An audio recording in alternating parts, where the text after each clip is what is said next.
कल तक जो पढ़ाया गया उसमें कोई डाउट नहीं आए लोग। शुरू करें अगला टॉपिक। ठीक है भाई, सबसे पहले मुझे बताओ मास के एनालॉगस कौन होता है यहाँ पे? Moment of inertia. कल वाला लेक्चर देख लिया उनकी का? ठीक है, मास के एनालॉगस कौन होता है? Moment of inertia. ठीक है, मोमेंट ऑफ इनर्शिया बोले तो रोटेशनल इनर्शिया। क्या बोले? रोटेशनल इनर्शिया मतलब किसी ऑब्जेक्ट को घुमाने में कितना एफर्ट करना पड़ता है। किसी ऑब्जेक्ट को घूम रहा है उसको रोकने के लिए कितना एफर्ट करना पड़ता है, that depends on moment of inertia. ठीक है, जैसे लीनियर मोशन में रोकने के लिए चलाने के लिए जो एफर्ट करना पड़ता है वो डिपेंड करता है इनर्शिया पे, ऐसे ही यहाँ पे मोमेंट ऑफ इनर्शिया यानी कि रोटेशनल इनर्शिया पे। ठीक है भाई। अच्छा, अब जो मोमेंट ऑफ इनर्शिया होता है हमने इसके लिए बेसिक फॉर्मूला पढ़ लिया, m इंटू आर स्क्वायर। सही है, एक पॉइंट ऑब्जेक्ट है m मास का, r डिस्टेंस पे रखा हुआ है, r रेडियस के पास में घूम रहा है, तो बोलो उसका मोमेंट ऑफ इनर्शिया कितना होता है? m r square. सही है, लेकिन अगर आपके पास कंटिन्यूअस मास डिस्ट्रीब्यूशन हो, कंटिन्यूअस मास डिस्ट्रीब्यूशन हो तो आप कैसे सॉल्व करेंगे उसको? वहां तो आप क्या करेंगे, x डिस्टेंस पे कोई छोटा सा मास मान लेंगे, उसके लिए मोमेंट ऑफ इनर्शिया लिखेंगे और फिर इंटीग्रेट कर देंगे। समझ में नहीं आया? बिल्कुल सिंपल है, क्लियर बात? ओके, तो बोलिए moment of inertia mass, shape, size और मास डिस्ट्रीब्यूशन पे डिपेंड करता है। मोमेंट ऑफ इनर्शिया पर कंटिन्यूअस मास डिस्ट्रीब्यूशन। सबसे पहले मुझे बताइए, वन डायमेंशनल ऑब्जेक्ट होता है, उसका सारा मास कहाँ होता है? उसकी लेंथ में होता है। कहाँ होता है भाई सारा मास? लेंथ में, यानी कि लीनियर मास डेंसिटी जो हम मेजर करते हैं दैट इज लैम्डा। वो क्या होता है? मास पर यूनिट लेंथ। हमने पढ़ा हुआ है सेंटर ऑफ मास के टाइम पे। टू डायमेंशनल ऑब्जेक्ट का सारा मास कहाँ होता है? सरफेस में, है ना, सरफेस एरिया में। तो बोलो हम क्या पढ़ेंगे? सरफेस मास डेंसिटी और that is equal to sigma, और वो क्या होता है? मास पर यूनिट एरिया। ठीक है, थ्री डायमेंशनल ऑब्जेक्ट है, सारा मास वॉल्यूम में होगा, and volume mass density is called rho, that is equal to mass पर यूनिट वॉल्यूम। ठीक है भाई, तो find moment of inertia. Moment of inertia find करने के लिए स्टेप्स क्या है? स्टेप्स होंगे, टेक आर्बिट्रेरी मास एलिमेंट। ठीक है भाई, क्या लेंगे? एक आर्बिट्रेरी। आर्बिट्रेरी क्या होता है? जिसकी लोकेशन रैंडम होती है ना, वो कहीं पे भी हो सकता है, लेकिन जो भी हम लेंगे वो फिक्स्ड मास एलिमेंट होगा। ऐसा नहीं है कि भाई नजदीक वाला मास एलिमेंट हल्का है और दूर वाला मास एलिमेंट भारी है, ऐसा नहीं होगा, बस उसका मास डीएम। समझ में आया ना? Okay, at a distance of x from axis of rotation, axis of rotation से x डिस्टेंस पे dm मास मानेंगे, and moment of inertia for that element will be equal to di, और उस छोटे से एलिमेंट के लिए छोटा सा मोमेंट ऑफ इनर्शिया आएगा, that will be equal to di। सही है भाई? ओके, सबसे पहले बोलो di की वैल्यू क्या होगी? dm into x square. Axis of rotation से डिस्टेंस कितना था? x, यानी कि वो जो छोटा सा मास कितनी रेडियस में घूम रहा है? x रेडियस में घूम रहा है, मास dm, उसकी रेडियस x, तो कितना हो जाएगा moment of inertia? dm into x square. Total के लिए क्या करेंगे? इंटीग्रेशन करेंगे। यस और नो? बिल्कुल सिंपल है। अच्छा, dm की वैल्यू कैसे आती है? लैम्डा dx, सिग्मा dA और रो dV। ये हम पढ़ चुके हैं पहले, है ना, पढ़ चुके हैं ना, ये centre of mass, centre of mass निकाल देते हैं। ठीक है भाई, कोई दिक्कत है इसमें? बोलो inertia is equal to integration of di। Should I repeat anything? ठीक है भाई, ओके, ये वाला क्वेश्चन हमने कल कर लिया था, लेकिन फिर भी हम एक बार दोबारा कर लेते हैं। बोलिए क्या हो रहा है? हमको निकालना है, और ऑब्वियसली जो भी हम फाइंड आउट करेंगे आपको रिजल्ट याद रखना चाहिए। रिजल्ट याद रखोगे तभी आगे चलोगे, वरना हर जगह अगर तुम ये मोमेंट ऑफ इनर्शिया निकालने लगे तो कॉम्प्लिकेटेड क्वेश्चन में तो बस मोमेंट ऑफ इनर्शिया में रह जाओगे। तो याद होना चाहिए आपको, जो भी हम निकालेंगे क्या होना चाहिए? याद होना चाहिए। ठीक है, तो moment of inertia of a uniform road. कैसी रोड है भाई? यूनिफॉर्म रॉड है, of mass m length l। Mass m है, लेंथ l। ठीक है भाई, तो सही है। एक्सिस ऑफ रोटेशन कहां है? एक एंड से पास हो रहा है, जो रॉड है ना, रॉड के एक एंड पे, एक कोने से क्या हो रहा है? मोमेंट ऑफ इनर्शिया के, सॉरी यहाँ पे एक्सिस ऑफ रोटेशन होगा और इसके अबाउट हमको मोमेंट ऑफ इनर्शिया निकालना है। मतलब बेसिकली क्या हो रहा है? आपका जो रॉड है वो ऐसे रोटेट कर रहा है। सही है भाई, ऐसे रोटेट कर रहा है। यस और नो? कोई दिक्कत? ऐसे रोटेट नहीं कर रहा है, ऐसे रोटेशन नहीं हो रहा उसका। कैसे हो रहा है? ऐसे हो। समझ में आया ना? ठीक है भाई, ओके, तो अब हमको वही करना है, पुरानी वाली चीजें भाई, वही घिसा पिटा हर बार यही होता है। इलेक्ट्रोस्टैटिक्स में भी यही होगा, मैग्नेटिज्म में हर जगह यही आता है। क्या? यहां से x डिस्टेंस पे एक छोटा सा पोर्शन मान लिया जिसका लेंथ dx है, मास dm है। सही है, अब इस dm मास के बारे में लिख लेते हैं। इस dm मास का मोमेंट ऑफ इनर्शिया di होगा। ठीक है, बोलो di का वैल्यू क्या होता है? बोलो क्या ये पॉइंट ऑब्जेक्ट है? Yes, point object r distance पे रखा हो, मास m, रेडियस r, तो बोलो m r स्क्वायर होता है उसका मोमेंट ऑफ इनर्शिया। अगर पॉइंट ऑब्जेक्ट है, मास है dm, रेडियस है x, तो बोलो उसका मोमेंट ऑफ इनर्शिया क्या हो जाएगा? dm इंटू, गलत तो नहीं बोला कुछ? अब ये टोटल निकालना है तो इंटीग्रेट कर देना चाहता हूं, कर दूंगा क्या डायरेक्टली? नहीं, क्यों? क्योंकि यहाँ पे दो वेरिएबल हो गए, x वेरिएबल है, बोलो अलग अलग मास एलिमेंट अलग अलग डिस्टेंस पे होगा, यानी कि x वेरिएबल है, और dm यानी कि छोटा सा mass element, that is the variable of integration. दो वेरिएबल के साथ नहीं कर पाएंगे तो क्या करना पड़ेगा? एक में कन्वर्ट करना पड़ेगा। बोलिए टोटल l लेंथ में कितना मास, तो एक यूनिट लेंथ में कितना मास, बोलो dx लेंथ में कितना मास, m by L into dx, है ना भाई। एक में इतना है तो 5 में कितना होगा, उसको 5 से मल्टीप्लाई कर देंगे, 10 में कितना होगा, 10 से मल्टीप्लाई कर देंगे, dx में कितना होगा, dx से मल्टीप्लाई कर देंगे, तो में नहीं आया, सही है, ओके। तो बोलो dx लेंथ का मास आ गया, और dx लेंथ का मास खुद ही तो dm था, यस और नो, यानी कि ये dm की वैल्यू आ गई, तो dm को उठाकर पुट कर देंगे यहाँ पे। बोलिए क्या आ जाएगा? Integration di is equal to integration m by l dx into x square, सही है। तो बोलिए यहाँ क्या बन जाएगा?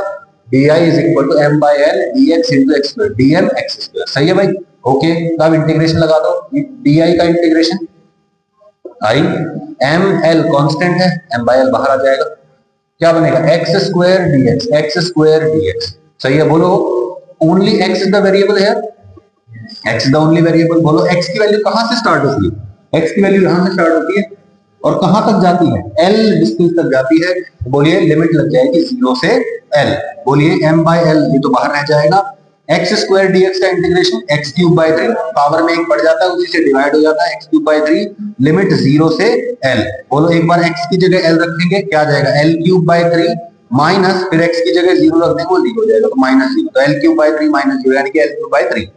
तो बोलो m by l into l cube by 3, बोलो l से ये स्क्वायर बन जाएगा, कितना आ गया? m l square by 3। मुश्किल है क्या कुछ भी? बिल्कुल सिंपल है, आसान है, कर सकते हैं आप। याद हो गया ये कि कोई भी रॉड है, ध्यान रखिए कैसी रॉड है, यूनिफॉर्म रॉड है, मास m लेंथ l, अगर वो ऐसे घुमाई जा रही है तो उसका मोमेंट ऑफ इनर्शिया कितना हो जाएगा? ml स्क्वायर बाय 3, सही है, 1/3 ml स्क्वायर। कोई दिक्कत इसमें? ठीक है, ओके। अगर एक्सिस ऑफ रोटेशन चेंज कर देंगे तो क्या मोमेंट ऑफ इनर्शिया भी चेंज हो जाएगा? Yes, obviously moment of inertia will also change. तो अब की बार क्या कर रहे हैं हमने ये किया है कि भाई जो आपका रॉड है, ये रॉड है आपका, ठीक है, इसके सेंटर से एक्सिस ऑफ रोटेशन पास कर रहा है, मतलब जो रॉड है ये अपने सेंटर के अबाउट ऐसे रोटेट कर रही है, ऐसे। अब इसका मोमेंट ऑफ इनर्शिया क्या होगा? अलग होगा, पहली बात तो, यस और नो भाई। यहाँ पे एक्सिस ऑफ रोटेशन से अलग अलग मास एलिमेंट अलग अलग दूरी तक थे, मिनिमम दूरी 0 थी और मैक्सिमम दूरी l थी। यहाँ पे क्या हो रहा है? मिनिमम दूरी 0 है एक्सिस ऑफ रोटेशन से, और मैक्सिमम कितनी है? l/2 इधर, l/2 इधर। देखो बहुत सारा मास सेंटर के पास ही आ गया ना, है ना, एक्सिस ऑफ रोटेशन के पास आ गया, यानी कि इसका मोमेंट ऑफ इनर्शिया कम आएगा। आइडिया लग गया ना कि भाई ज्यादातर मास अगर नजदीक है तो उसको घुमाना आसान रहेगा, ज्यादा मास ज्यादा दूर होगा तो मुश्किल होगा, ज्यादा मास नजदीक नजदीक होगा एक्सिस ऑफ रोटेशन के तो घुमाना आसान होगा। यानी कि एक कॉमन सेंस तो ये कह रही है कि भाई इसका जो मोमेंट ऑफ इनर्शिया आने वाला है वो क्या आएगा? उससे कम आएगा, है ना, ठीक है भाई, ओके। तो फिर वही बात, यहां से ये ओरिजिन मान लिया मैंने, यहां से x डिस्टेंस पे dx लेंथ का पोर्शन है जिसका मास dm है, इसका मोमेंट ऑफ इनर्शिया कितना आएगा? dm इंटू एक्स स्क्वायर, है ना, इसका मास इसका डिस्टेंस, तो बोलो di का वैल्यू आ जाएगा dm into x square. Uniform rod है तो बोलो dm का वैल्यू क्या आ जाएगा? m by l into dx, x square u का यू रहेगा, बोलो m बाय l बाहर, बोलो एक्स स्क्वायर dx, लिमिट क्या लगेगी अब की बार? माइनस l/2 से लेके प्लस l/2, तो माइनस l/2 से लेके प्लस l/2 लिमिट रख दी मैंने। क्या आएगा बताइए? Moment of inertia m by l बाहर, x cube by 3 limit l/2 और ये माइनस l/2। बोलो x की जगह क्या रख दूं?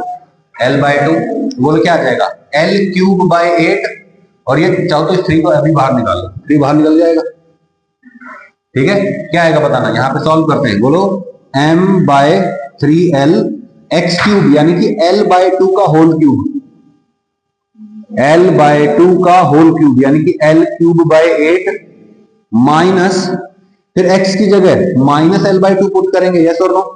तो -L/2 का होल क्यूब, बोलो होल क्यूब है तो माइनस तो यूं का यूं रहेगा, स्क्वायर होता तो माइनस खत्म हो जाता है, तो बोलो ये माइनस बाहर निकलेगा, ये प्लस बना देगा, L³/8 बन गया, L³/8 plus L³/8, 2 into L³/8, 2 से 8 कट जाएगा, कितना आ जाएगा? ये बन जाएगा, यस और नो? मुश्किल है क्या?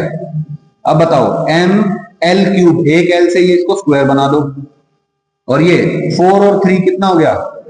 12 हो जाएगा, तो कितना आ गया? ML²/12, उसमें ML²/3 था, यहाँ पे ML²/12। मुश्किल है क्या? इजी टू डू है, बहुत आसानी से कर सकते हैं आप लोग, ठीक है। अच्छा, अगर रॉड यूनिफॉर्म ना होती तो क्या करते?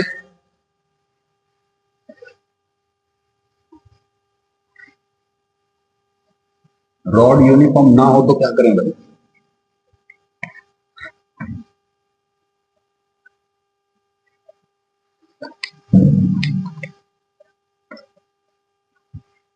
तो आपको गिवन होता है लैम्डा का value, if mass density is not constant, rod is not uniform, मतलब रॉड जो है एक तरफ से तो हल्की है और एक तरफ से भारी है, ठीक है। तो उस केस में क्या होगा? तो उसमें आपको लैम्डा जरूर गिवन होगा। अब मुझे बताइए, अगर आपको लैम्डा गिवन है, what is lambda? Lambda is already mass per unit length, yes और नो? ठीक है भाई, लैम्डा आपको गिवन है। डीएम का वैल्यू क्या होता है? लैम्डा डीएक्स होता है मास per unit length into length, तो छोटा से पोर्शन का मास आ जाएगा, यस और नो?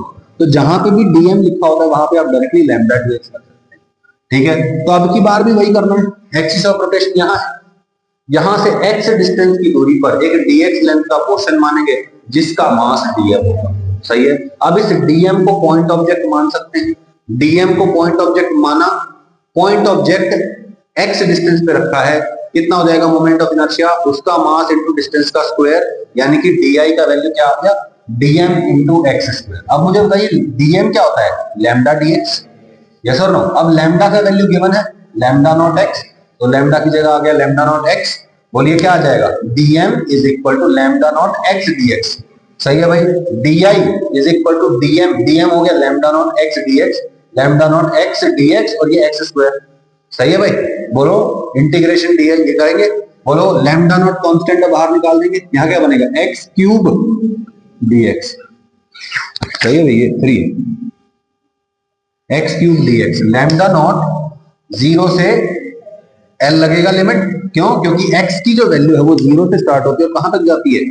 l तक। ये बात ध्यान रहे कि हमेशा 0 से स्टार्ट नहीं होती है, जहां पे dm मास मिलना चालू होगा वहीं से x की वैल्यू चालू होगी, ठीक है ना। आगे एक मेरे ख्याल और क्वेश्चन आ जाना चाहिए, ठीक है। बोलिए क्या बन जाएगा यहाँ पे? x³ dx लिमिट 0 से l, ठीक है। क्या बनेगा?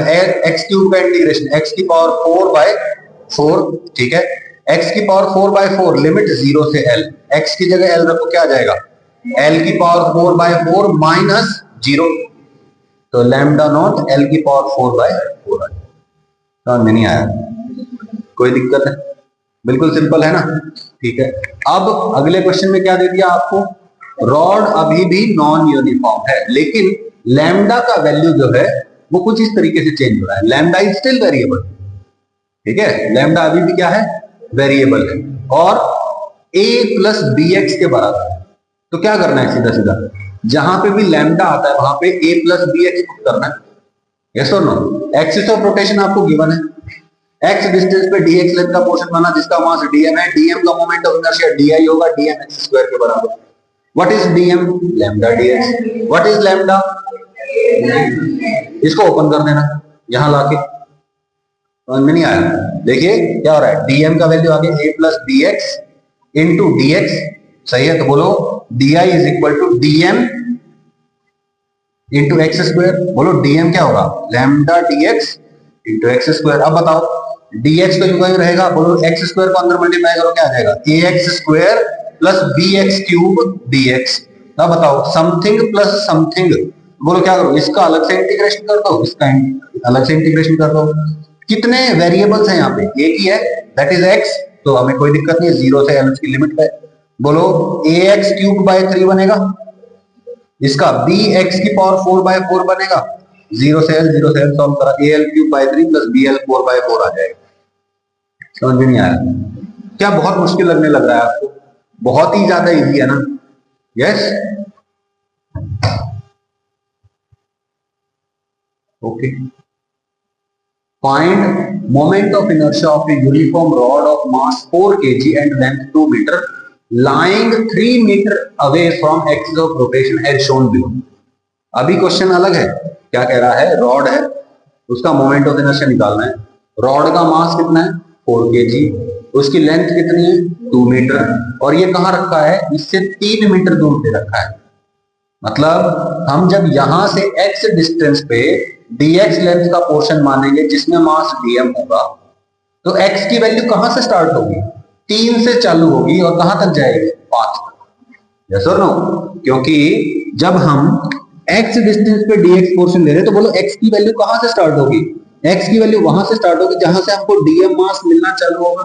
बोलो क्या यहाँ पे कोई dm मास है? यहाँ पे है, यहाँ पे है, यहाँ पे है, यहाँ पे है, यहाँ है। तो x की वैल्यू क्या मानेंगे आप? 3 से लेके कहां तक? 3 प्लस 2 तक। अगर आपको a और ये लेंथ l दे रखी है तो x की वैल्यू कहां से चालू होगी? a से लेके a प्लस l तक। यस और नो? कोई दिक्कत? क्योंकि dm मास उसी के बीच में प्रेजेंट कर सकते हैं आप। ठीक है, बोलिए dm मास माना, उसके लिए dm into x square. What is lambda in this case? Lambda mass पर into length, 4 kg by 2 metre, यानी कि लैम्डा का वैल्यू 2 हो जाएगा, तो लैम्डा 2 हो जाएगा। बोलिए d i is equal to lambda d x x square. Limit क्या लगेगी? 3 से 5। सॉल्व कर लेना, आंसर आ जाएगा। समझ में नहीं आया? सिंपल है, okay. Find moment of inertia of A rod shown below. अब देखो रॉड जो है ना, अब ऐसे रोटेट नहीं कर रही है, ऐसे रोटेशन नहीं हो रहा। कैसे रोटेशन हो रहा है? ऐसे भी नहीं हो रहा। कैसे हो रहा है? ऐसे है रॉड और ऐसे रोटेट कर रही है, ऐसे। समझ रहे हो? यहाँ पे एक्सिस ऑफ रोटेशन है और ऐसे रोटेट कर रही है। अब मोमेंट ऑफ इनर्शिया बताना है। मैं कहता हूं हमें इंटीग्रेशन की जरूरत कब पड़ेगी? बोलो कब चाहिए था इंटीग्रेशन हमें? जब अलग अलग मास एलिमेंट अलग अलग डिस्टेंस पे था। अगर सारा ही मास सेम डिस्टेंस पे हो तो हमें इंटीग्रेशन की जरूरत ही नहीं पड़ेगी। यस और नो? इमेजिन करिए आपने एक डीएम मास अज्यूम कर लिया, ठीक है, उसका डिस्टेंस लेट से x के बराबर, एक्सिस ऑफ रोटेशन से, तो उस छोटे से पोर्शन का मोमेंट ऑफ इनर्शिया क्या हो जाएगा? DM x square, right. अब मैं कहता हूं उसके बगल में एक और डीएम मास मान लिया मैंने, उसके बगल में एक और डीएम मान लिया, एक और डीएम, सबके लिए डिस्टेंस क्या हो जाए? x के बराबर। तो x कांस्टेंट नहीं होगा क्या इस केस में? x is not variable any more. सही है? सोच के देखिए क्या कह रहा है। एक्सिस ऑफ रोटेशन है ये है रॉड, और ये इस एक्सिस ऑफ रोटेशन के अबाउट कुछ इस तरीके से घूम रही है, ऐसे ऐसे घूम रही है। सही है? तो बताइए यहां से डिस्टेंस जो आपको गिवन है दैट इज d। तो मैं क्या कहता हूं, यहां पे एक dx पोर्शन मान लो ना। अगर कंफ्यूजन हो रहा है तो मान लो। बोलो यहां पे मास dm और पोर्शन लेंथ dx। सही है? बोलो इस छोटे से पोर्शन के लिए what is the moment of inertia? di is equal to इसका mass, what is the radius of rotation? d। तो dm इंटू डी स्क्वायर हो जाएगा। सही है? इंटीग्रेशन करना चाहता हूं, है ना, टोटल इनर्शिया के लिए ये कर दिया और इधर भी कर देते हैं। ओके, तो सर इसका इंटीग्रेशन करके तो आई आ जाएगा। इधर क्या होगा? मैं कहता हूं डी कांस्टेंट है कि वेरिएबल है? डी इज ए कांस्टेंट, तो सीधा बाहर निकालो, बाहर निकाल दिया। इंटीग्रेशन डीएम, ये क्या है? छोटा सा मास, उसका इंटीग्रेशन करेंगे तो क्या आ जाएगा? बड़ा मास, यानी कि टोटल मास आ जाएगा। टोटल मास लिख दो।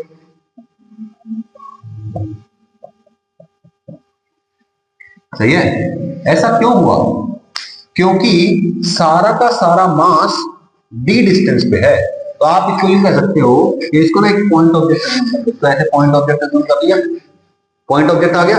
अब पॉइंट ऑब्जेक्ट कितने डिस्टेंस पे है? d डिस्टेंस पे। तो मोमेंट ऑफ इनर्शिया क्या होगा? इसका मास इनटू रेडियस का स्क्वायर। समझ में नहीं आया? ट्रिक याद क्या करते हैं? ट्रिक ये है कि जब एक्सिस ऑफ रोटेशन के पैरेलल ऑब्जेक्ट की ओरिएंटेशन, तो आप क्या कर सकते हैं, इस डायरेक्शन में ऑब्जेक्ट को पिचका सकते हैं। ऐसे पिचका दो इसको, सही है। पिचका देंगे तो क्या होगा, ये पॉइंट ऑब्जेक्ट बन जाएगा और पॉइंट ऑब्जेक्ट की तरह ट्रीट करेंगे। कब नहीं पिचका सकते? जब पिचकाने से अलग अलग मास एलिमेंट का डिस्टेंस अलग अलग हो जाए। क्या बोला मैंने? अलग अलग मास एलिमेंट का डिस्टेंस अलग अलग हो जाए। जैसे ऐसे रॉड थी, ऐसे रोटेट कर रही थी, यस और नो, ऐसे रोटेट कर रही थी। अगर मैं इसको ऐसे पिचका दूं तो बोलो इस वाले मास का डिस्टेंस चेंज हो गया और इधर वाले मास का भी डिस्टेंस चेंज हो गया एक्सिस ऑफ रोटेशन से, फिर गड़बड़ हो जाएगी, फिर नहीं कर सकते। सिर्फ और सिर्फ कब कर सकते हैं? जब मास एलिमेंट का एक्सिस ऑफ रोटेशन से डिस्टेंस चेंज ना हो। मैं इसको पिचका देता हूं तो बोलो कोई भी ऐसा मास का टुकड़ा है जो इससे अलग डिस्टेंस पे हो गया हो? नहीं, सारा मास उतने ही डिस्टेंस पे है। यस और नो? कोई दिक्कत? सही है। इस अंडरस्टैंडिंग के साथ आगे बढ़े हम। यहां तक कोई डाउट है तो मुझे बता सकते हैं, ठीक है ना? इजी है ना चैप्टर बिल्कुल अब तक? ठीक है।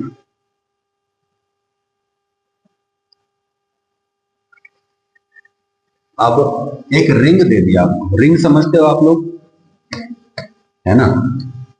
उस रिंग को घुमाया जा रहा है, ठीक है? यूनिफॉर्म रिंग है, यानी कि बिल्कुल बराबर मोटाई है रिंग। ऐसा नहीं है कि रिंग का ये वाला हिस्सा भारी है, ये वाला हिस्सा हल्का है, ठीक है? यूनिफॉर्म है, ठीक है? ओके, तो जब इसको घुमाया जा रहा है, जब इसको घुमाया जा रहा है तो बताइए ये मास एलिमेंट कितने डिस्टेंस पे है? आर डिस्टेंस पे है। ये वाला मास एलिमेंट ये भी आर डिस्टेंस पे है, ये भी आर डिस्टेंस पे, ये भी आर डिस्टेंस पे। सारा का सारा मास कहां है? आर डिस्टेंस पे। तो मैं क्या कह सकता हूं, ये एक पॉइंट ऑब्जेक्ट की तरह हो गया, सारा मास फिक्स डिस्टेंस पे है। अगर मैं इसको ऐसे पिचका दूं, ऐसे नहीं पिचकाना, क्या बोला? ऐसे भी नहीं पिचकाना, क्या बोला? ऐसे, इसकी सरकमफ्रेंस के अलोंग इसको पिचका दो तो क्या बताओ, इसका मास का डिस्टेंस चेंज होगा? नहीं। यानी कि क्या कर सकते हैं, इसका मास इंटू डिस्टेंस कितना है सारे मास का? आर के बराबर। तो what is the moment of inertia? M into r square. समझ में नहीं आया? कोई दिक्कत? बोल रहा है तो ठीक है। अब moment of inertia of a ring of variable mass density, ठीक है? अब क्या करना है? वेरिएबल मास डेंसिटी, यानी कि रिंग जो है एक तरफ से हल्की है, एक तरफ से भारी है। उसके लिए क्या करेंगे? मैं कहता हूं उसको भी पिचका दो। मान लिया कि एक तरफ से भारी है, एक तरफ से हल्की है, एक तरफ से भारी है, लेकिन अगर मैं देखूं तो हर एक मास एलिमेंट सेम डिस्टेंस पे है ना एक्सिस ऑफ रोटेशन से, तो इसका भी क्या आएगा? टोटल मास इंटू रेडियस का स्क्वायर। समझ में नहीं आया? मैथमेटिकली करते हैं इसको। मैं कहता हूं, ये ध्यान रहे कि ये जो एक्सिस ऑफ रोटेशन है ये कहां से पास कर रहा है? सेंटर से पास कर रहा है। तो रिंग जो है वो कुछ इस तरह के प्लेन में है, ऐसे हॉरिजॉन्टल प्लेन में है, और एक्सिस ऑफ रोटेशन उसके प्लेन के परपेंडिकुलर है। कहां है? प्लेन के परपेंडिकुलर है। और वो जो रिंग है वो ऐसे रोटेट कर रही है, ना कि ऐसे ऐसे रोटेट नहीं कर रही, ऐसे रोटेट कर रही है, ऐसे। सही है? कहीं तुम सोचो कि रिंग ऐसे है और वो ऐसे रोटेट कर रही है, ऐसे नहीं होती, ऐसे अपनी सरकमफ्रेंस के अलोंग ऐसे रोटेट कर रही है। सही है? अच्छा, तो मैंने क्या बोला, यहां पे आपके पास एक रिंग है, ओके? ये हो गया आपका एक्सिस ऑफ रोटेशन, ये ऐसे घूम रही है। मैं कहता हूं लेट्स से कि यहां पे छोटा सा मास मैंने मान लिया dn, सही है? What is the radius of the ring? r। तो इस छोटे से पोर्शन के लिए छोटा सा मोमेंट ऑफ इनर्शिया लिख दूं, सही है? इंटीग्रेशन कर दूं, सही है? थीटा वीटा भी मानना है तो कोई बात नहीं, मान सकते हैं। इसका इंटीग्रेशन बोलो, आर स्क्वायर कांस्टेंट है, इंटीग्रेशन डीएम, छोटे से मास का इंटीग्रेशन टोटल मास। आ गया ना? समझ में नहीं आया? सेम टू सेम यहां होगा। बोलो, क्या यहां मैंने बोला था आपको कि यूनिफॉर्म है कि नॉन यूनिफॉर्म? बस टोटल मास इंटीग्रेट होके आएगा, यहां पे भी टोटल मास इंटीग्रेट होके आएगा। तो बोलो इस केस में और इस केस में, दोनों केस में मोमेंट ऑफ इनर्शिया क्या होगा? सेम होगा, and that will be equal to mass into radius का स्क्वायर। कोई भी रिंग हो, मोमेंट ऑफ इनर्शिया निकालना है, उसका मास ले लो उसकी रेडियस का स्क्वायर कर दो, मल्टीप्लाई कर दो, खत्म। सही है, I is equal to m r. Okay, कोई आपके पास रॉड है जिसको घुमाया जा रहा है फ्रॉम इट्स सेंटर, तो क्या होगा मोमेंट ऑफ इनर्शिया? ऐसे घुमाया जा रहा है, ml स्क्वायर बाय 12। ऐसे घुमाया जा रहा है तो ऐसे घुमाया जा रहा है तो ml स्क्वायर बाय 3। बिल्कुल सिंपल है, कोई दिक्कत तो नहीं है, बिल्कुल आसान है ना। ठीक है, रिंग है तो एम आर स्क्वायर, चाहे यूनिफॉर्म है चाहे नॉन यूनिफॉर्म। ठीक है भाई, ओके। अब डिस्क आ जाएगी आपके पास, कौन? डिस्क। डिस्क समझते हो आप, है ना? जैसे सीडी होती थी, सीडी कॉम्पैक्ट डिस्क, है ना? वो कैसी होती थी? फ्लैट होती थी, 2 डायमेंशनल ऑब्जेक्ट होता है। आप ऐसा मान लो आपके घर में प्लेट या थाली होती है ना, उसको फ्लैट कर दिया तो वो डिस्क बन गई। सही है, प्लेट या थाली आप अज्यूम कर सकते हैं। ठीक है, ओके। तो देखिए यहाँ क्या हो रहा है, यहाँ पे आपके पास m मास और r रेडियस की एक डिस्क अवेलेबल है। अब इसको भी कैसे घुमाया जा रहा है? जैसे रिंग को घुमाया जा रहा था। ये है आपकी डिस्क और ये है उसका एक्सिस ऑफ रोटेशन, तो उसको ऐसे घुमाया जा रहा है। ये मत सोचना कि ऐसे घुमा रहे हैं, ऐसे नहीं घुमा रहे हैं डिस्क को। दिस इज द डिस्क और उसके perpendicular passing through the centre axis of rotation है और उसको ऐसे घुमाया जा रहा है। अब इसका मोमेंट ऑफ इनर्शिया क्या होगा? ऑब्वियसली अगर आप इसको ऐसे घुमाएंगे तो अलग मोमेंट ऑफ इनर्शिया आएगा। ठीक है, क्यों? Why is that? क्योंकि एक्सिस ऑफ रोटेशन चेंज हो गया। एक्सिस ऑफ रोटेशन चेंज हो गया तो अलग अलग मास अलग अलग डिस्टेंस पे होगा, फिर से मोमेंट ऑफ इनर्शिया चेंज हो जाएगा। यस और नो? ठीक है, बोलिए। Axis of rotation passing through the centre perpendicular to the disc. अब बोलिए यहाँ पे मास कहाँ है? इसके एरिया में फैला हुआ है। यस और नो? तो अलग अलग मास का अलग अलग डिस्टेंस है, तो हमें इंटीग्रेशन का सहारा लेना पड़ेगा। ठीक है, चलो इंटीग्रेशन का सहारा लेते हैं। हम डरते हैं क्या इंटीग्रेशन? डरते हैं क्या? इंटीग्रेशन से डरते हैं? नहीं डरते हैं ना। क्या करना है, हम ये मान सकते हैं कि ये जो डिस्क है ना, this is made up of very small rings. ये जो डिस्क है ये रिंग्स, पतली पतली रिंग्स से मिलकर बनी हुई। मान सकते हैं ऐसा? बहुत सारी रिंग्स को जोड़ते चले जाओ, क्या बन जाएगी? डिस्क बन जाएगी। यस और नो? है ना? ऐसे ऐसी ऐसी एक ये फॉर एग्जांपल रिंग हो गई, इससे थोड़ी सी बड़ी रेडियस वाली एक और रिंग इस पे चिपका दो, उसके बाहर एक और रिंग चिपका दो, बोलो बनती चली जाएगी ना डिस्क। वही हमने अभी किया। ठीक है भाई, ओके। अब अपने को क्या करना है? अपने को वही पुराना तरीका, एक्स डिस्टेंस पे डीएक्स पोर्शन मानते थे। यहाँ पे गोल गोल ऑब्जेक्ट है तो क्या करेंगे, एक्स डिस्टेंस पे डीएक्स थिकनेस की एक रिंग मान देंगे जिसमें मास डीएम होगा। सही है, तो क्या माना मैंने? बोलिए, एक्स रेडियस की डीएक्स थिकनेस वाली एक रिंग अज्यूम कर ली जिसका मास डीएम है और जिसका एरिया डीए है। सही है भाई, गलत तो नहीं बोला कुछ? ठीक है, so this is a 2 dimensional object, तो हमें क्या लेना पड़ेगा? मास पर यूनिट एरिया लेना पड़ेगा। मास पर unit area is m divide by pi r square. X distance पर डीएक्स चौड़ाई का पोर्शन मानेंगे। ठीक है, वो रिंग होगी जिसका मास डीएम। सही है भाई, ओके। अब मुझे सिर्फ और सिर्फ क्या दिखाई दे रहा है? मुझे एक वो पतला सा पोर्शन दिखाई दे रहा है। यस और नो? जिसकी रेडियस कितनी है भाई? एक्स, और जिसकी चौड़ाई कितनी है? डीएक्स, और जिसका मास कितना है? क्या ये रिंग है? रिंग है। What is the moment of inertia of a ring of mass m radius r? mr square. What is the moment of inertia of a ring of mass dm and radius x? तो di का value बोलिए, dn to x square. सही है भाई, मुश्किल तो नहीं है कुछ, बहुत ही आसान है, वेरी वेरी इजी। ओके, अब क्या करें? डीएम मास निकाल लेते हैं। मास कहाँ है? लेंथ में या एरिया में? एरिया में। तो बोलिए इसके लिए for 2 dimensional object what is DM? Sigma into DA के बराबर होगा। Yes sir. What is sigma? मास पर unit area, total mass, total area. ठीक है, अब इसका एरिया और निकाल लेते हैं, है ना? Into DA. डीए मतलब इसका एरिया। मैं कहता हूं इसको ऐसे काट के और ऐसे लंबा कर लिया। सही है, इसको ऐसे काट के ऐसे लंबा कर लिया तो क्या बनेगा बताओ? कुछ इस तरह का पोर्शन बनेगा। बोलो, ये जो पूरी लंबाई होगी वो ये वाली लंबाई हो जाएगी, that will be equal to 2 pi x. Yes, and what is this thickness? Is this a rectangle? What is the area of rectangle? Length into breadth, यानी कि 2 pi x into d x, तो d a का value क्या हो जाएगा 2 pi x dx, पाई से pi cut रहा है, तो बोलो dm का वैल्यू दिख गया आपको, dm is equal to m 2m x dx divide by half.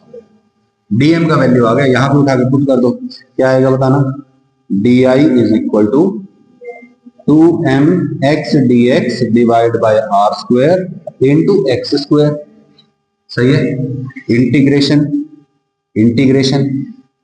di का इंटीग्रेशन, कांस्टेंट क्या क्या है 2m बाय आर स्क्वायर, बाहर क्या बनेगा x क्यूब dx, उसका इंटीग्रेशन, मतलब अभी लिख लेते हैं x क्यूब dx और इसका integration. Okay, there is a single variable, what is the limit of this variable, ये वैल्यू कहां से स्टार्ट होती है, x की वैल्यू 0 से स्टार्ट होती है और r रेडियस तक जाती है, यस और नो, क्योंकि हमने x रेडियस का पोर्शन माना था, तो बोलो dm मास कहां से मिलना स्टार्ट हो जाता है 0 से, और कहां तक मिलता रहता है r डिस्टेंस तक मिलता रहता है, r रेडियस तक, तो बोलिए यहाँ पे लिमिट आ जाएगी 0 से कैपिटल r, सही है। बोलो इसका इंटीग्रेशन x की पावर 4 बाय 4 और फिर r की पावर 4 बाय 4 माइनस 0 बनेगा, तो यहाँ पे डायरेक्टली लिख दू r की power 4 divide by r square, से ये स्क्वायर बन जाएगा, ये 2 बन जाएगा, क्या बनेगा m r स्क्वायर बाय, बोलो रिंग से आधा।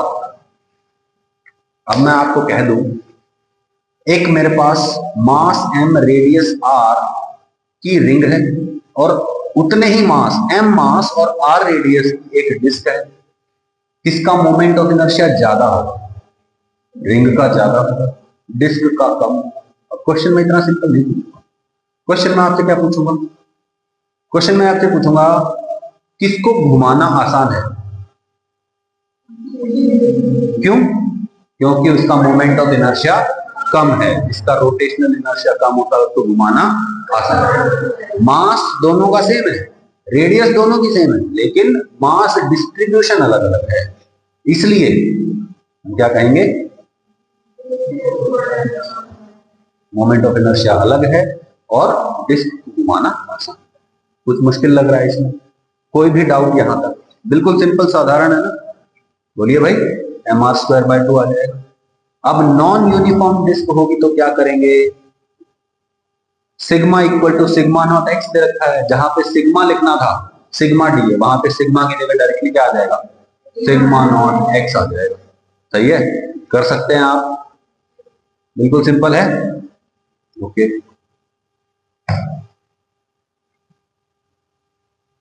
ये आ जाएगा सिग्मा नॉट 2 पाई आर की पावर 5 बाय 5। अब ये क्वेश्चन नंबर 16 एचसी वर्मा से करने के लिए दिया गया था, लेकिन नहीं किया इसके नोट्स हैं भूपेंद्र ने, कोई बात नहीं, we will see question number 16, I will give you this as homework, मैं तो याद दिला देता क्लास के बाद, फिर question number 16 from HC Verma group पे डालना है, ठीक है, I will share that question, कल लिख लोगे उसको यहाँ पे, ठीक है। Okay, the next is this, अब की बार एक रॉड दे दी, लेकिन उसका जो एक्सिस ऑफ रोटेशन है वो रॉड के एक एंड से पास तो कर रहा है, लेकिन रॉड के परपेंडिकुलर नहीं है, रॉड के साथ कितना एंगल बना रहा है, थीटा एंगल बना रहा है, यानी कि यहाँ पे जो ये रॉड है ये किस तरीके से घूम रही होगी, या देखिए रॉड जो है कुछ इस तरीके से घूम रही, पहले तो क्या था ऐसे घूम रही थी, अब क्या हो रहा है, अब ऐसे घूम रही है, ऐसे, सही है ना, जैसे कोन की शेप में ऐसे ऐसे घूम रही है, पहले तो ऐसे ऐसे घूम रही थी, बिल्कुल, और अब कैसे घूम रही है, ये हो गया एक्सिस ऑफ रोटेशन, ऐसे घूम रही है, सही है, समझ में आया ना, ठीक है। अब आपको बताना है कि इसका मोमेंट ऑफ इनर्शिया कितना हो, तो देखिए वही बात, पुरानी बात, एक्स डिस्टेंस पे dx लेंथ का पोर्शन, उसका मास dm, यूनिफॉर्म रॉड है, बोलिए इसका एक्सिस ऑफ रोटेशन से डिस्टेंस कितना होगा, x होगा या कुछ और होगा, कुछ और होगा, ध्यान से देखो, this is the perpendicular distance from axis of rotation, ये सुनो, ये तो रॉड की लेंथ के अलोंग है ना डिस्टेंस, हमें क्या चाहिए एक्सिस ऑफ रोटेशन से परपेंडिकुलर डिस्टेंस चाहिए, तो हम क्या करेंगे, ये वाला डिस्टेंस लेंगे। बोलो ये x है तो ये कितना होगा, x cos थीटा, और ये कितना हो जाएगा, x sin थीटा। तो बोलो जहां पे हम क्या लिखते थे, dm इंटू रेडियस का स्क्वायर, वहां पे क्या आ जाएगा, dm into x sin theta का स्क्वायर। मतलब एक extra sine square theta add हो रहा है, बाकी सेम टू सेम आ जाएगा, बिल्कुल लिमिट लगेगी 0 से l, सब कुछ सेम टू सेम, लास्ट में क्या आ जाएगा, बोलो x sine square theta add हो जाएगा। समझ में नहीं आया? तो यानी कि अगर रॉड को थीटा एंगल पे टिल्ट कर दिया जाए तो क्या होगा, साइन स्क्वायर थीटा का फैक्टर आ जाएगा। ml स्क्वायर बाई 3 होता है, यहाँ पे साइन स्क्वायर थीटा और आ गया। अगर रॉड कुछ इस प्रकार से होती, ये हो गया एक्सिस ऑफ रोटेशन, और रॉड कुछ इस प्रकार से होती, ठीक है, ये डिस्टेंस l बाई 2, ये भी डिस्टेंस l बाई 2, तब क्या करते हैं, एंगल थीटा है, क्या जाता है, ml square by 12 sine square. समझ में नहीं आया? बिल्कुल आसान है ना, पक्का? ठीक है, आगे आंसर बताना पड़ेगा क्या दोबारा, पक्का ना, साथ साथ चल रहे हो ना? ठीक है, ख्यालों में तो नहीं खो गया कोई? दो बच्चे खोए हुए हैं, मैंने 3 नहीं कहा, मैंने 1 नहीं कहा, मैंने 2 ही कहा, क्योंकि 2 बच्चे वाकई ख्यालों में खोए। अब वो कौन है, ये भी जानता है ना? सर आप तो अंतर्यामी जैसी बातें करते हो, सर आप बड़े होके बाबा बनोगे क्या? हैं? हैं? जैसे वो एक बाबा फेमस नहीं है इंस्टाग्राम पे, क्या नाम है इसकी, वीडियो आती रहती है, श्री अनिरुद्ध आचार्य जी, है ना? तो आदर्श आचार्य जी बनना है मेरे को, ऐसा लग रहा है। थोड़ी फिजिक्स की नॉलेज भी है, जो अच्छी अच्छी बातें सीख जाता हूँ, चोला पहन के बैठ जाता हूँ माइक लेके, ऐसा करो वैसा करो, है ना? 2-4 पाठ कर देता हूँ, 2 गीता के पाठ, 10 लाख रुपए फीस रख लेता हूँ, है ना? जैसे वो है ना, वो है ना एक, अरे वो एक, मतलब ये कथा वथा ही करती है वो, जया किशोरी, यस, 10 लाख रुपए लेती है एक कथा सुनाने के। मतलब ऐसा है क्या, मतलब वो कथा याद हो जाती है क्या? नहीं नहीं नहीं, सुनने वालों को याद हो जाती है क्या? इमेजिन करो आप एक, पर मैं आपको एक बेसिक एग्जांपल, ठीक है, कोटा में बहुत अच्छे अच्छे टीचर्स होते हैं, बिल्कुल जो टॉप बैचेस को पढ़ाते हैं, ठीक है, ब्रिलियंट स्टूडेंट्स पहुंचते हैं वहां तक, ठीक है, टीचर्स भी बहुत अच्छे होते हैं, नो डाउट। कुछ टीचर्स ऐसे होते हैं जो क्लास में ही सब कुछ याद करवा देते हैं, वो पढ़ाने का तरीका उनका ऐसा होता है कि जो क्लास में पढ़ाया है ना, वो आपको घर जाके रिवाइज करने की जरूरत नहीं है, एग्जाम वाले दिन से पहले दिन पढ़ के जाओ और सब कुछ याद रहता है। ऐसे ऐसे टीचर, और लिटरली मैं पढ़ा भी हुआ हूँ टीचर से, ठीक है, उनकी सैलरी भी 10 लाख रुपए नहीं होती है, ठीक है, समझ रहे हो तुम? मतलब जब मैं पढ़ रहा था उनसे, तब उनकी सैलरी अच्छी खासी होती थी, नो डाउट, तब भी उनकी महीने की सैलरी भी 10 लाख रुपए नहीं होती थी। वही क्लास में 100 बच्चे बैठे हैं, 120 बच्चे, 180 बच्चे बैठे हैं, 180 बच्चों को याद करवा देना, साथ के साथ कोई कंसेप्ट, वो भी साइंस का, उस टीचर की सैलरी 10 लाख रुपए नहीं है। लेकिन जो एक बार गीता का पाठ कर देगा, जो एक बार कथा सुना देगा, उसकी एक दिन की कमाई 10 लाख रुपए। तुम समझ रहे हो किस दिशा में जा रहा है हमारा देश? ठीक है ना? आजकल वो कहते हैं कि भाई हम तो योगी हैं, हम तो साधु हैं, चलने के लिए उनके पास BMW भी है ना? लेटेस्ट ट्रेंड में आजकल चल रहा है डिफेंडर ऑक्टा, है ना? इन्फ्लुएंसर्स डिफेंडर ऑक्टा ले रहे हैं ना आजकल, उनके पास जैसे उनको ये लगता है कि आजकल ये गाड़ी ट्रेंडिंग है, वही ले लेंगे। नहीं नहीं नहीं, हम तो साधु हैं, हम तो सन्यासी हैं भाई, हमें क्या, हमें कुछ नहीं चाहिए जीवन से, हम तो सन्यासी हैं भाई, हम तो धर्म प्रचारक है बस, और कुछ नहीं है, चलते हैं डिफेंडर में। देख लो देश किस दिशा में जा रहा है। क्या जैसे नेता है ना, वो पार्लियामेंट में जाएंगे कुर्ता पजामा पहन के, एक आधा कोई रेयर होता है जो पैंट शर्ट पहन के जाता है, रेयर, राहुल गांधी टाइप, ठीक है, नहीं तो सारे के सारे कुर्ता पजामा पहनते हैं। क्यों? ताकि आपको यूं लगे कि ये तो बहुत शरीफ लोग। और एक्चुअली इंडिया में सबसे करप्ट कौन है? पॉलिटिशियंस ही तो सबसे ज्यादा करप्ट है, चाहे वो किसी भी पार्टी की हो, बीजेपी की हो चाहे कांग्रेस की। कांग्रेस कौन सी भली है? कांग्रेस भी तो बहुत एक्सट्रीमली करप्ट पार्टी रही है, बीजेपी कम नहीं है। किसी को कुछ कह भी नहीं सकते आजकल, फ्रीडम ऑफ स्पीच भी नहीं है, और ये वीडियो अपलोड भी की जाएगी। ठीक है, ठीक है। तो और रही बात हिंदू धर्म हो गया, चाहे मुसलमान धर्म हो गया, ये सब जाति धर्म ये सिर्फ और सिर्फ आपके लिए ही है, ये नेताओं के लिए नहीं है। ये बात ध्यान रखना आप। बीजेपी के ऐसे बहुत सारे प्रोमिनेंट लीडर्स हैं जिनके बच्चे मुसलमान फैमिली में शादी की है, जिन्होंने, ये on the screen Hindu Hindu Hindu Hindu, of the screen लड़की है मुसलमान परिवार में शादी करती है, लड़का है मुसलमान लड़की से शादी करवाते हैं। ठीक है, सिर्फ ऑन द स्क्रीन चलता है, तो इन सब चीजों में ध्यान नहीं देना है ना। अच्छा खासा वो हो गया, क्या बोलते हैं उसको, रिफ्रेशमेंट हो गया ना, वापस आ जाए। ठीक है, moment of inertia of a uniform square plate.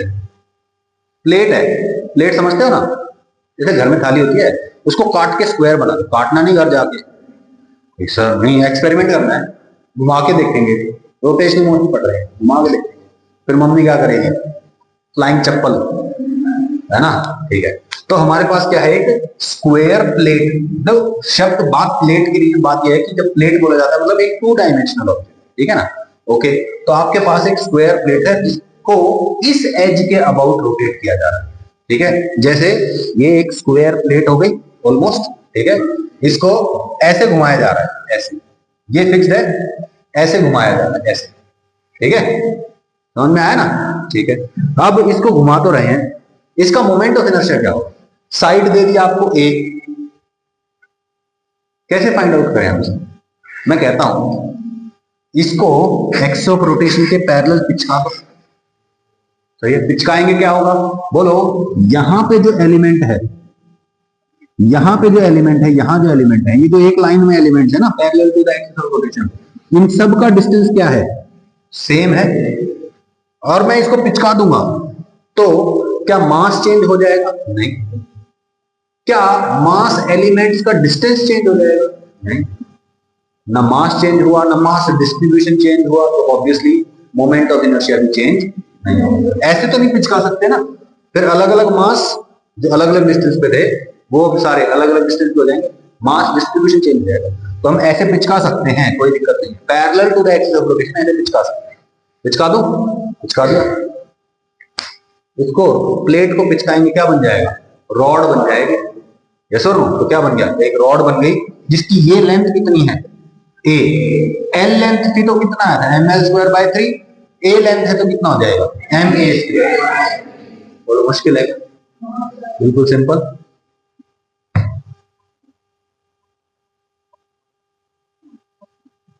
What time is it,